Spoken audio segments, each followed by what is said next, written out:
Soy Sebastián Marini, formo parte del grupo técnico del Grupo Porcinos del INTA Marcos Juárez. Estamos presentes en el laboratorio de biotecnología y vamos a contarle un poquito de qué manera, a través de la biotecnología, el INTA ha contribuido al mejoramiento de la calidad de carne de cerdo en nuestro país.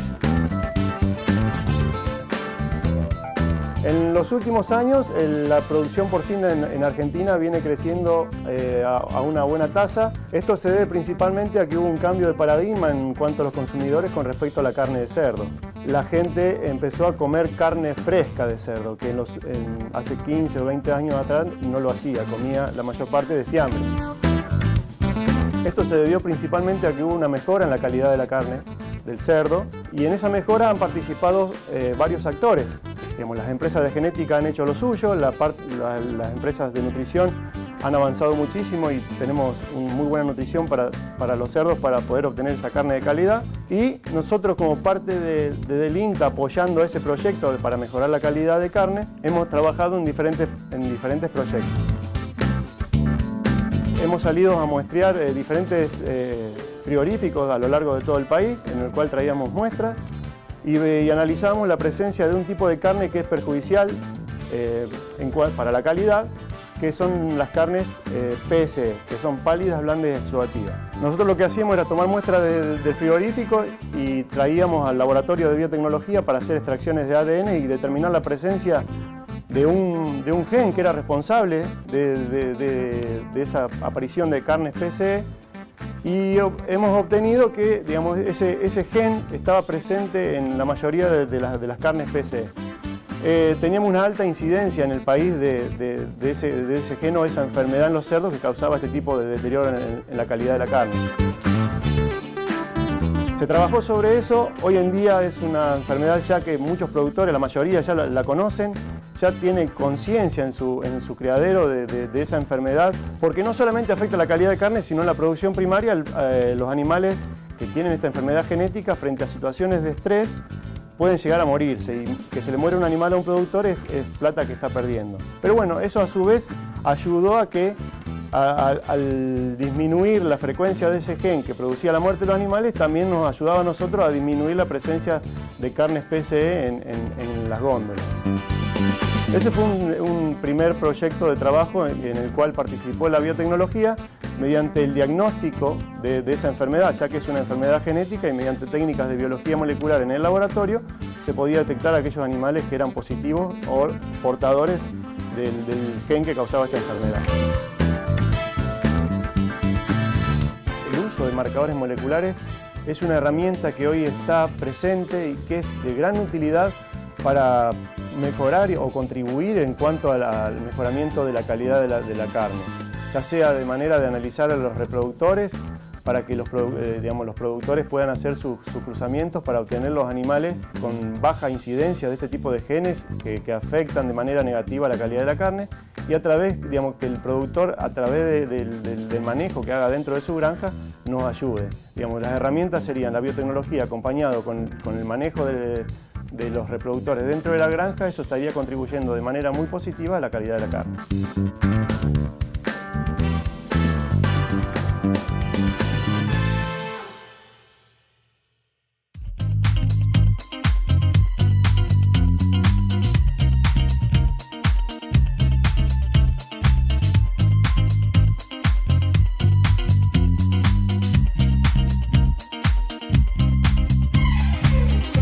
Estamos en Dianfunes, en el campo experimental del INTA. Yo estoy trabajando en una vitrina de especies forrajeras, gramíneas, leguminosas y arbustivas para uso ganadero. A su vez hay otras que pueden ser utilizadas para biocombustible. Estamos en este proceso de innovación que hay en el INTA. Siempre lo hizo el INTA, pero bueno, ahora con mayor envergadura. Y estamos tratando de introducir especies que en algún momento estuvieron en la década del 80, y bueno, la estamos reflotando de nuevo, y hay otras introducciones que hacemos de los bancos de germoplasma que en su momento entraron de Etiopía, Colombia, Australia, Estados Unidos, y que están preservados dentro de los bancos de germoplasma que tiene el INTA en Anguil y en el Banco de Germoplasma Central en Castelar. A su vez he traído material que está en el CIAP, que está en el Camino 60 Cuadras en Córdoba, Y bueno, estamos tratando de introducir especies en un año no muy favorable, como ustedes sabrán, por eso lo estoy haciendo en esta época, esperando que no hele temprano y bueno, que esta colección prospere para que en octubre los invito a ver cómo han progresado y cómo han salido.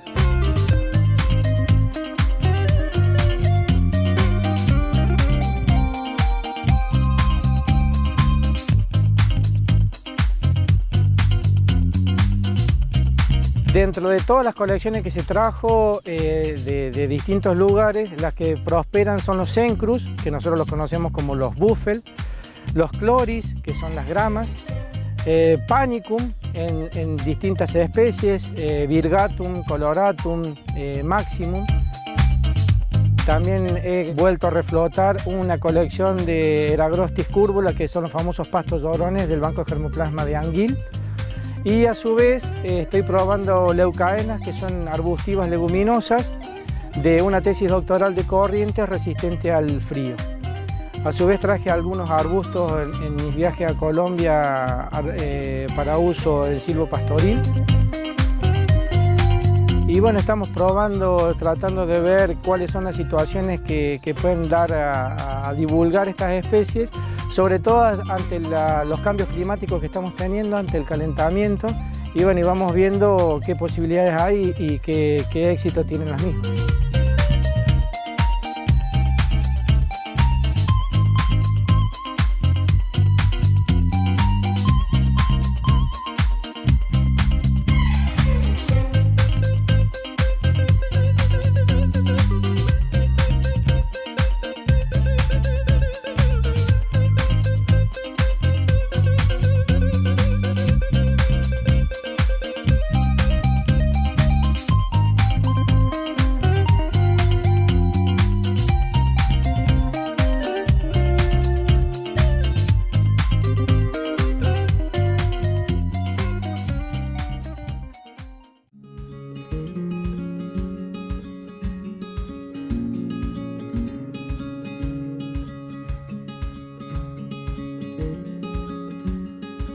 Tratamos de trabajar en forma de cooperativa, todos los que nos reunimos acá a trabajar y desarrollar, primero, lograr nuestra soberanía alimentaria.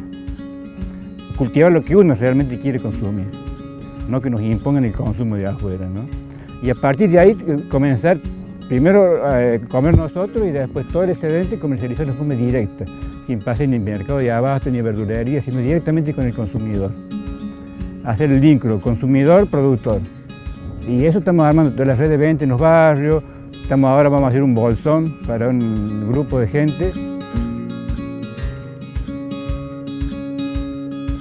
Frutilla, tenemos albahaca, tenemos cibulé, tenemos ajo porro, tenemos berenjena, tenemos brócoli, tenemos repollo, tenemos zapallito, maíz.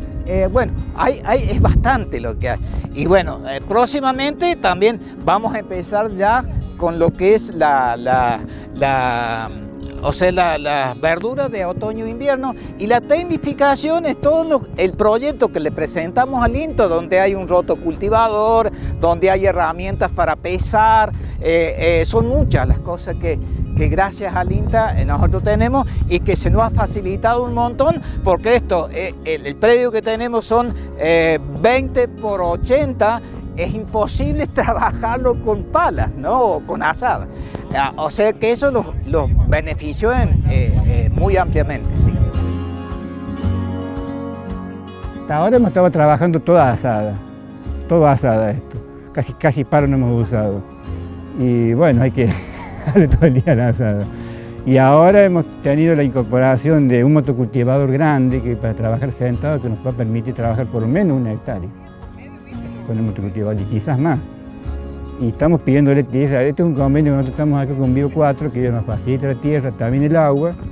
Y ahora tenemos las parcelas chicas porque las hacemos a mano.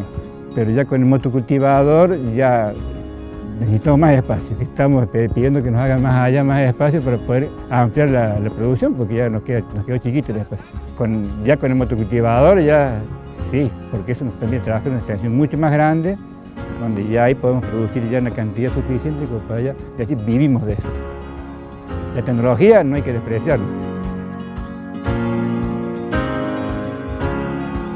Vivimos de esto y a un precio que no sea excesivo, que podemos llegar a un precio accesible a la gente de los barrios, que no sea para un grupito elitista y privilegiado, sino que toda la gente pueda consumir este tipo de alimentación sana, sin ningún químico y a un precio que no sea superior al del mercado. Nosotros eliminamos los intermediarios, por ejemplo, eso nos da un plus, o sea, nosotros podemos llegar al consumidor eliminando todo lo que es la intermediación. El problema que tenemos aquí es el riego, que nos faltaba agua, o sea, la empresa Biocuatro, aparte de darnos el terreno, nos daba el riego, pero era un riego que era en unos bins, unos tanques, y con eso se regaba el campo, que no alcanzaba. Ahora se hizo, hará un par de semanas, una perforación, que ahora viene el agua directa. Y lo que haría falta sí es un sistema de riego, ya sea por goteo o no sé, algo novedoso por ahí. Está bueno mostrarlo, siempre sin salirse de lo agroecológico.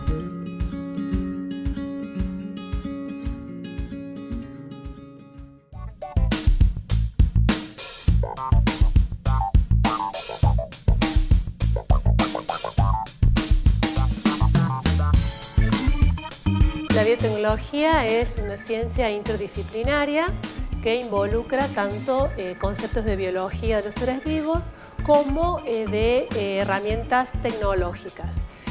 Al hablar de seres vivos, la biotecnología abarca tanto lo que son microorganismos como los vegetales y como los animales, y tiene distintas orientaciones, siempre focalizado en generar productos nuevos o modificar procesos.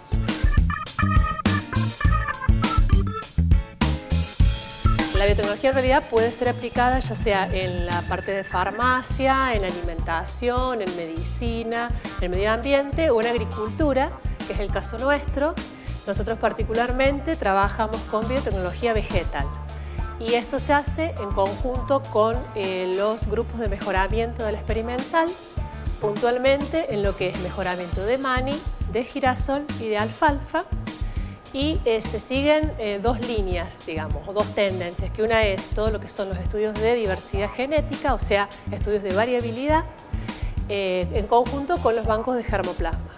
Y por otro lado, hay una línea incipiente preliminar que sería orientada a lo que es mapeo genético.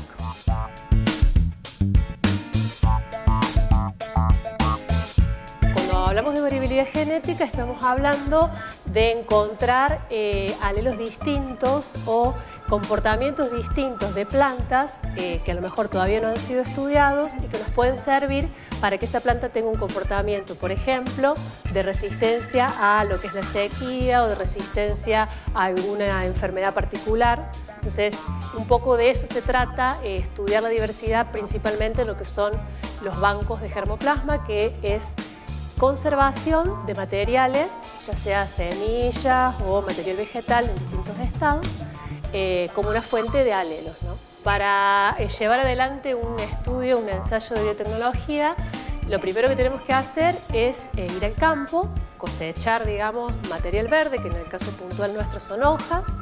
Se traen estas hojas al laboratorio y se puede trabajar con nitrógeno líquido, una molienda con nitrógeno líquido, para poder disgregar ese material y obtenerlo molido.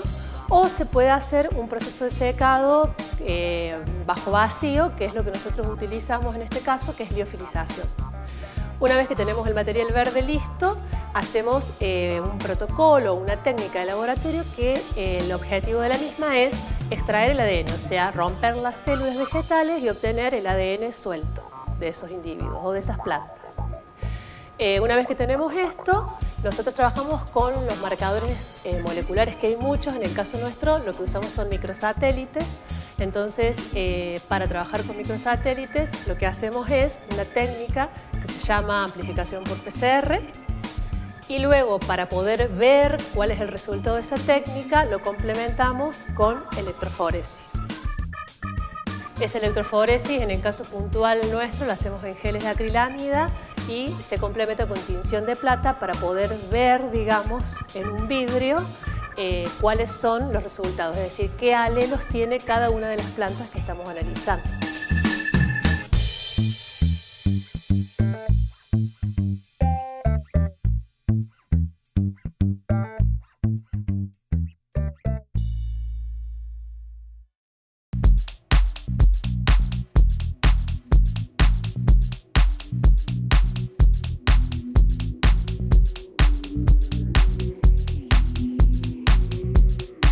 Estamos en un galpón de clasificación de lana, ¿no? Acá ingresa la lana sucia, como llega al campo, en distintas condiciones. Se ingresa, se pesa y luego se pasa por esta mesa, que es la mesa central. Esta es la mesa de acondicionar, la mesa de acondicionamiento o de embellonar también se le llama. Es una mesa especial que tiene todas como una rejilla de madera, donde por debajo va cayendo la tierra y lo que se va separando la clasificación. Lo que acá llega, más o menos lo que mostramos así, son los 3 tipos básicos de lana o de tipo de lana de vellones que llegan del campo, de las majadas de las sierras de acá de Córdoba, ¿no? Son majadas de base criolla, es decir, que su base genética no hay una raza determinada, sino son criollas, que es una variedad donde vemos sobre todo variedad, ¿no? En una misma majada pueden aparecer estos 3 tipos de vellones que son claramente distintos y que aparte requieren una clasificación separada para poderse vender adecuadamente. Se separa el criollo por un lado, o el doble capa, el monocapa, digamos que es el que lo separamos como vellón blanco adulto, y el vellón pigmentado, que sería el negro, el marrón o los grises. Hay muchos que son colores combinados. Tienen 3 destinos distintos y suelen tener también 3 precios diferentes. Tradicionalmente los vellones negros han sido siempre pagados un 50% por debajo del precio del vellón blanco, porque la industria busca blancos para poder teñir del color que quiera, etc. Pero en el circuito artesanal, cuando logramos negros bastante homogéneos, podemos obtener un buen precio cuando lo comercializamos en un circuito artesanal, no en el industrial tradicional. El vellón criollo, en general, por tener esa capa, esa doble capa, esa capa tan larga, a veces dificulta el procesamiento y podemos encontrarlo también, podemos obtener un precio menor. Y en el caso del monocapa, digamos, va variando. Entonces, por esta razón, nosotros clasificamos en estos 3 grupos, básicamente, y después la industria retoma y en cada uno le da un destino textil distinto. Nosotros mandamos a Curuzucuatia, donde se hace el lavado y el peinado de la lana. Entonces ahí se obtiene lo que se llama un top. El top es el primer producto después del lavado y del peinado, y ese top, que es como si fuera una madeja grande, entra, digamos, al circuito artesanal donde se vende para aquellos artesanos que hacen hilo a partir de un top industrial. Los artesanos de la cooperativa, como nosotros tenemos marca colectiva que se llama Olaen, nuestro protocolo de prendas se trabaja desde un vellón directamente. No podemos partir de un procesamiento industrial porque está certificado que es todo artesanal. Pero hay otros artesanos que sí lo hacen, entonces con ellos comercializamos el top. 4 componentes base, digamos. Que son los productores primarios. Los productores que se vinculan al centro de acopio son 30 productores. Va variando año a año, a veces pueden ser más, a veces pueden ser menos, porque cada año depende de las posibilidades de acopio de la cooperativa, pueden vincularse más o menos productores, ¿no? Estos productores son todos ellos son parte de la Fundación San Roque, que están dentro de la Pampa de Olain, o bien por atrás de la Pampa de Olain, que son gran parte de ellos, que es Pampa de Achala, Pampa de San Luis, toda la zona de sierra, de los gigantes, y son productores tradicionales, productores ovinos, productores chicos, familiares, y que hasta antes que nosotros empezáramos a trabajar, o bien recibían muy poco precio por la lana, o la tiraban, o la quemaban, o tapaban los caminos, digamos, con la lana. Entonces, desde el 2006, que nosotros empezamos a trabajar, el 2008 primer acopio, de alguna manera estamos en un camino de revalorizar estas lanas, volverle a dar el destino que siempre tuvieron, mejorar año a año en la medida que podemos los precios para los productores, ¿no? Que eso de alguna manera les justifica a ellos el mantener las majadas, en la esquila, y también incorporar técnicas mejores, por lo cual se hacen cursos de esquila todos los años.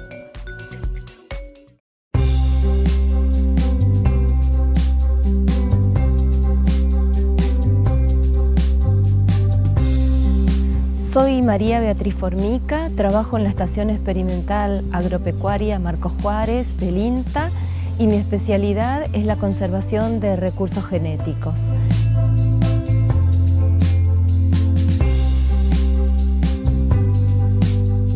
Desde fines de los años 80, el INTA tiene una red de conservación de germoplasma que surgió a través de la necesidad de los grupos más importantes que se dedicaban al mejoramiento genético vegetal de conservar las colecciones de trabajo de los mejoradores.